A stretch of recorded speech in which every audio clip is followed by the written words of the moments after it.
जय हिंद एवरीवन। दक्षिण officer academy के डिजिटल प्लेटफॉर्म पे आप सभी का स्वागत है। आज हम बात करने जा रहे हैं सेंट्रल हिंदू स्कूल के बारे में।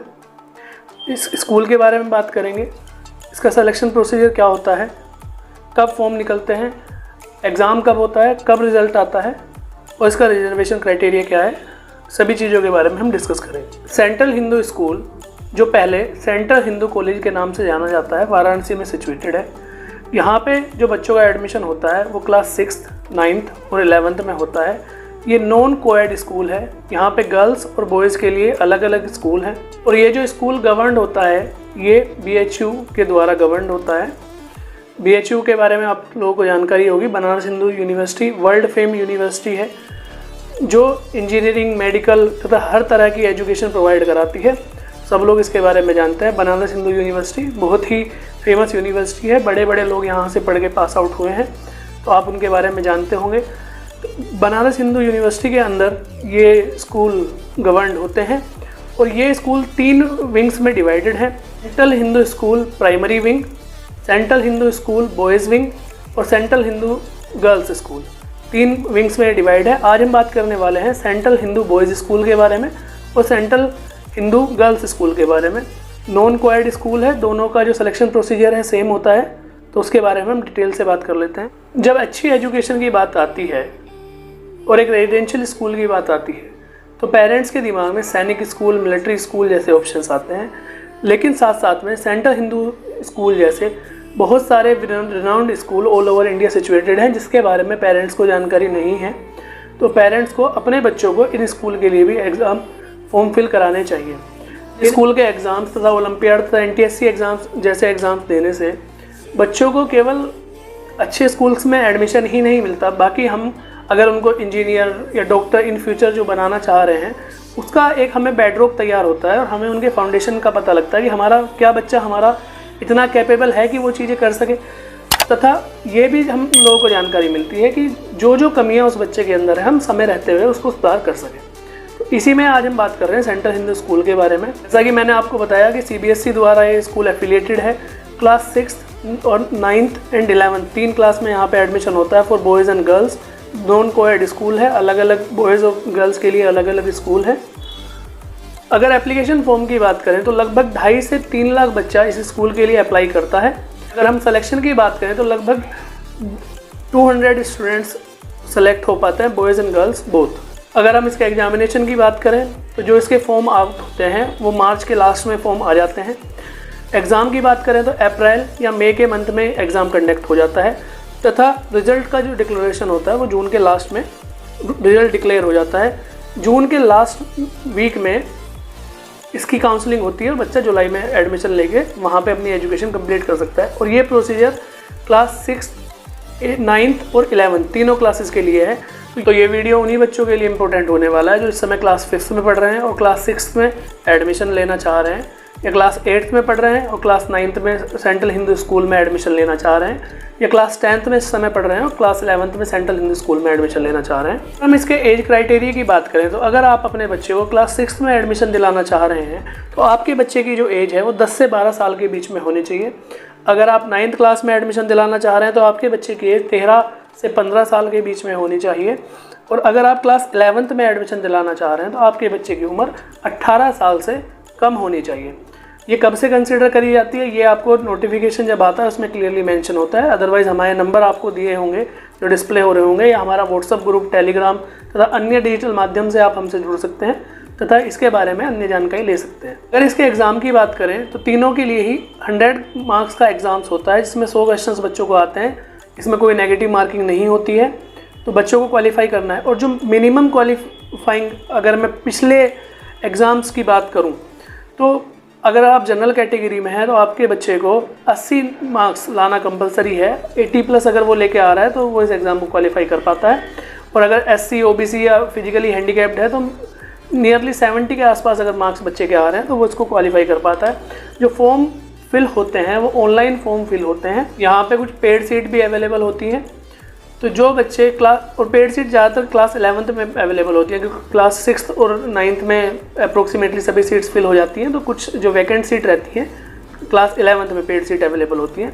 पेड सीट का मतलब होता है कि अगर आपका बच्चा एंट्रेंस एग्ज़ाम देता है और वो 1 या 2 नंबर से एंट्रेंस एग्ज़ाम क्वालिफाई नहीं कर पाता है, तो आप स्कूल में जाके वहाँ के मैनेजमेंट से बात करके बच्चे को एडमिशन दिला सकते हैं। अगर हम इस स्कूल की फ़ीस की बात करें तो बहुत ही नॉमिनल फ़ीस है। CBSE स्कूल में इतनी कम फ़ीस ना के बराबर फ़ीस है। तो अगर आप अपने बच्चे का क्लास 6 में एडमिशन करा रहे हैं तो अप्रोक्सीमेटली 4000 रुपये फ़ीस आपको सबमिट करनी पड़ेगी पूरे साल के लिए।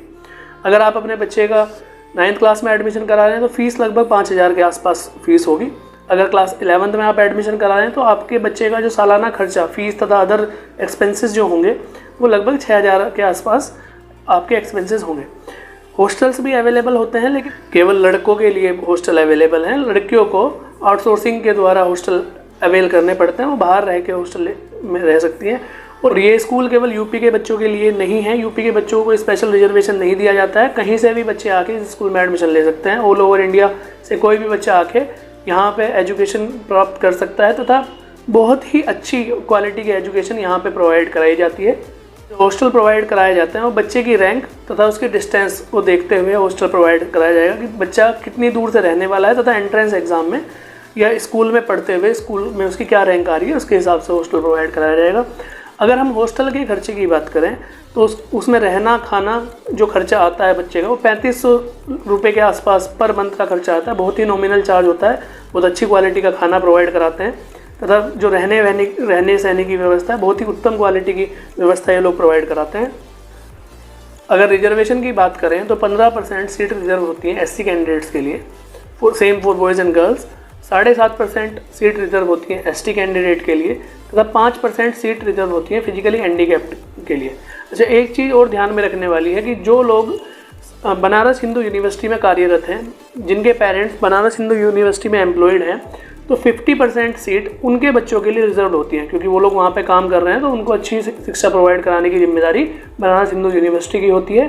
तो वो सेंट्रल हिंदू कॉलेजेस में, सेंट्रल हिंदू स्कूल में अपने बच्चों को एजुकेशन प्रोवाइड करा सकते हैं। 50% सीट उनके लिए रिजर्व होती है।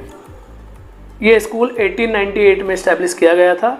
जो स्कूल के फाउंडर रहे हैं वो एनी बेसेंट, जो ग्रेट इंडियन फ्रीडम फाइटर रही हैं, तथा डॉक्टर आर्थर रिचर्डसन, जो साइंस ग्रेजुएट थे इंग्लैंड से और जिनको पहला यहाँ का प्रिंसिपल अपॉइंट किया गया था। तो ये लोग इस स्कूल के फाउंडर रहे हैं।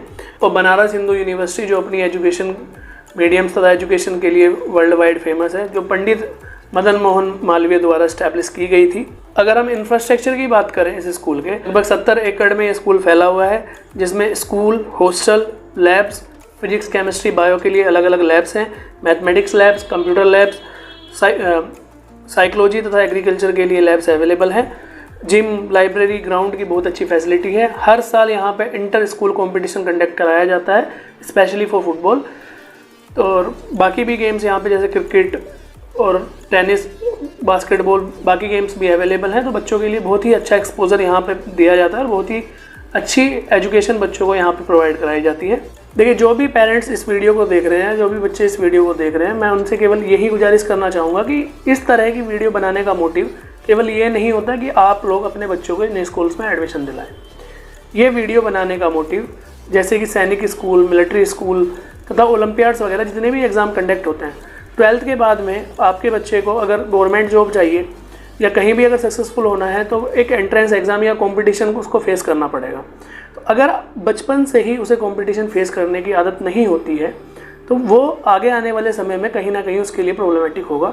तो ये एग्ज़ाम्स या ये ओलंपियाड्स बच्चे को एक केवल प्लेटफॉर्म प्रोवाइड कराते हैं जहाँ पे अगर वो इस तरह के एग्ज़ाम्स को देता है तो एक उसका और क्वालिफाई करता है, और क्वालिफाई नहीं भी करता है तब भी उसका एक कॉन्फिडेंस लेवल बिल्डअप होता है तथा उसको एक कॉन्फिडेंस आता है कि उसने इस टाइप के एग्ज़ाम्स में पार्टिसिपेट किया है। तो जो बच्चे इस एग्ज़ाम को क्वालिफाई करते हैं उनमें एक बहुत ही अच्छा लेवल का कॉन्फिडेंस बिल्डअप हो जाता है, तथा जो नहीं भी कर पाते हैं तो उन्हें कम से कम एक एक्सपोजर मिलता है तथा आने वाले समय में किस तरह का कंपटीशन उन लोगों को फेस करना है उसके बारे में जानकारी मिलती है। तो मैं पेरेंट्स से यही रिक्वेस्ट करूँगा कि वो अपने बच्चों को एजुकेशन के साथ साथ, क्योंकि 12th तक जो एजुकेशन वो प्राप्त कर रहे हैं उसके बाद में जो कॉम्पिटिशन का लेवल है वो डिफरेंट है, और जो चीज़ें उनको पढ़नी है वो जो 12th तक पढ़ते आ रहे हैं वही चीज़ों को पढ़ के उनको कॉम्पिटिशन देना है। तो क्यों ना हम उस कॉम्पिटिशन की तैयारी उन बच्चों को साथ के साथ ही कराते हुए चलें। तो इसलिए मैं पेरेंट्स से यही रिक्वेस्ट करता हूँ कि आप इस तरह के एग्ज़ाम जो 6th में, 7th में, 8th में, जैसे क्लास 6 की अगर हम बात करें तो सैनिक स्कूल, मिलिट्री स्कूल, नवोदय, और बहुत सारे ऐसे एग्ज़ाम कंडक्ट कराए जाते हैं जहाँ पे आप अपने बच्चों को बेहतर एजुकेशन भी प्रोवाइड करा सकते हैं। तो बहुत सारे स्कॉलरशिप एग्ज़ाम्स, ओलंपियाड्स कंडक्ट कराए जाते हैं जहाँ पे आपके बच्चों को बहुत अच्छा एक्सपोजर मिलता है। क्लास 7th में सैनिक स्कूल लखनऊ में आपके बच्चे को एडमिशन दिलाया जा सकता है। क्लास 8th की अगर हम बात करें तो राष्ट्रीय इंडियन मिलिट्री कॉलेज में आप अपने बच्चों को एडमिट करा सकते हैं। क्लास 9th की बात करें तो जितने भी स्कूल के नाम मैंने लिए हैं उसमें लिटिल एंटीज़ आती हैं, तो क्लास 9th में आप अपने बच्चों को एडमिशन दिला सकते हैं। क्लास 10th की बात करें तो बहुत सारे ओलंपियाड के साथ साथ NTSC एग्ज़ाम कंडक्ट कराती है जिसमें आपके बच्चे को लगभग 2000 रुपये की स्कॉलरशिप पर मंथ प्रोवाइड कराई जाती है।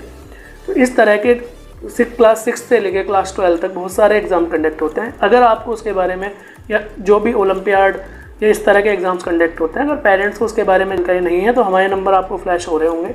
आप अपने बच्चे की पर्सनल काउंसलिंग हमसे करा सकते हैं तथा इस तरह के जो भी एग्ज़ाम कंडक्ट होते हैं उनके बारे में आप जानकारी ले सकते हैं तथा अपने बच्चे को राइट टाइम पे एक राइट डायरेक्शन आप प्रोवाइड करा सकते हैं ताकि आने वाले फ्यूचर के लिए आपका बच्चा फ्यूचर रेडी रहे और इन चीज़ों के लिए तैयार रहे। आने वाला जो कंपटीशन है, अभी भी आप कंपटीशन का लेवल देख ही रहे हैं, तो आने वाले समय में आपका बच्चा भी उस कंपटीशन में कहीं ना कहीं अपनी पोजीशन बना सके। तो ये उसके लिए इम्पोर्टेंट है कि वो अभी से उसके लिए तैयार हो। देखिए क्लास 12th करने के बाद 4 महीने 6 महीने अगर आप बच्चे को तैयारी कराते हैं तो चांसेस हैं कि वो सफल हो जाए, लेकिन अगर वो क्लास 6 ऑनवर्ड ही, क्लास 5 से ही अगर इन चीज़ों की तैयारी में चल रहा है और उसको पता है कि भविष्य में उसे क्या करना है, क्या बनना है, तो अगर साथ साथ वो तैयारी लेके चल रहा है तो उसके लिए बड़ा आसान हो जाता है उन चीज़ों को अचीव करना। और मुझे जो लगता है हम लोगों का दुर्भाग्य भी यही है कि हमारे बच्चे क्लास 11th और 12th में जाके या 12th के बाद ये सोचते हैं कि अब उनको करना क्या है। इधर उधर एग्ज़ाम्स के फॉर्म फिल करते हैं तथा तैयारी उनकी कोई होती नहीं है, तो वो एग्ज़ाम्स क्वालिफाई होने में कहीं ना कहीं उनको दिक्कत होती है। तो बेटर है सबसे पहले तो आपको एक सही गाइडेंस की आवश्यकता होती है। तो आप कम से कम सही गाइडेंस आपको मिले, सही बुक मिले, सही नॉलेज मिले। तो ये एग्ज़ाम्स कॉम्पिटिटिव लेवल के एग्ज़ाम्स हैं। आप सही गाइडेंस और सही बुक्स और सही स्टडी मटेरियल के साथ साथ अगर आप इनमें कॉम्पीट करते हैं तो आपके लिए इन एग्ज़ाम्स को क्रैक करना बहुत आसान हो जाता है। मैं आशा करता हूँ कि सेंट्रल हिंदी स्कूल के बारे में मैं आपको जानकारी दे पाया हूँ। अगर कोई जानकारी अगर आप लेना चाहते हैं जो इस वीडियो के माध्यम से मैं आपको नहीं दे पाया हूँ तो हमारे नंबर आपको फ्लैश हो रहे होंगे, आप उन पर कॉल करके जानकारी ले सकते हैं।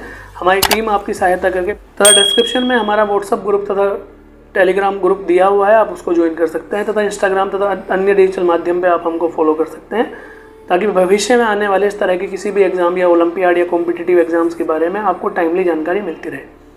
धन्यवाद।